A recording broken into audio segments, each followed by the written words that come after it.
All right, so when your borrowers are in pre-approved me, this is what a lead might see. Now I've done some customization here for my borrower, which would include some additional links like find an office, reviews, which would be my social proof. The goal for this view, this is the lead view, which is when you share your mobile app with somebody. Okay, you click the share button in the mobile app or on the website.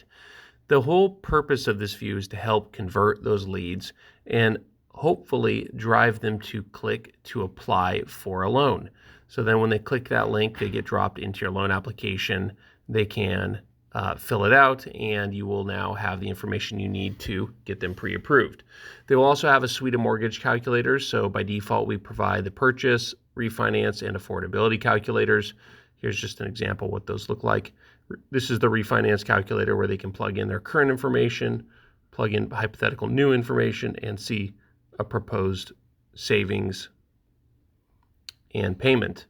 So then all of these other links, some of these other links like the reviews, find office, home buyer resources, this new widget button, and the real estate tools at the bottom are customized by me. If you want to learn how to add those custom widgets, go to our training guides and look up the app configuration and how to customize your mobile app, and you'll find out how. Now, the real estate tools section is tied to the realtor account. So these will appear in any view that the customer goes through, right? So when you're talking to your realtors, make sure that you're asking them for the tools they want, that your shared customers to have access to the entire process. You can add them to the bottom. You can add those tools here to the menu. It does not matter. You can add separate tools in each. Now what I'm going to do is let me find this here. I'm going to move this borrower from lead to loan status.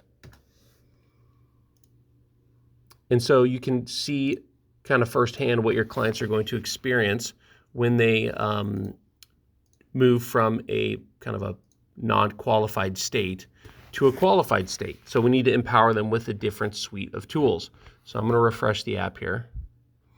And now you'll see that the tools that come up, that the app configuration looks different for this borrower. Here we go. So now we've got an introduction to let them know why the app looks different. Again, this is all customizable.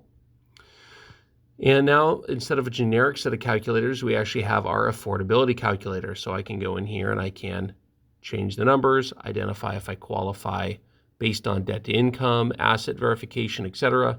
And I can get the pre-approval letter from here in real time. Additionally, I can check my loan status, so I can always track where my loan is in the process and what's next. I can manage conditions, so you can see here I've got a set of loan documents that are due. The client can satisfy these conditions very easily by going into the condition and clicking Add Document. And then, of course, they can contact anyone in the transaction. So this would be you, your realtor partner, your processor, whoever you'd like. And then, of course, at the bottom, we've got the trailing realtor tools. Those will follow your customer through every status. Now, the thing to remember here is that this experience is completely customizable in your app config. And you can even, if you want, add additional statuses that will change the view for, let's say, as an example, closed loans.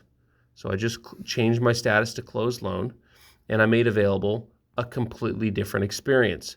So in this example, I've got generic calculators. Maybe I got a link to my blog.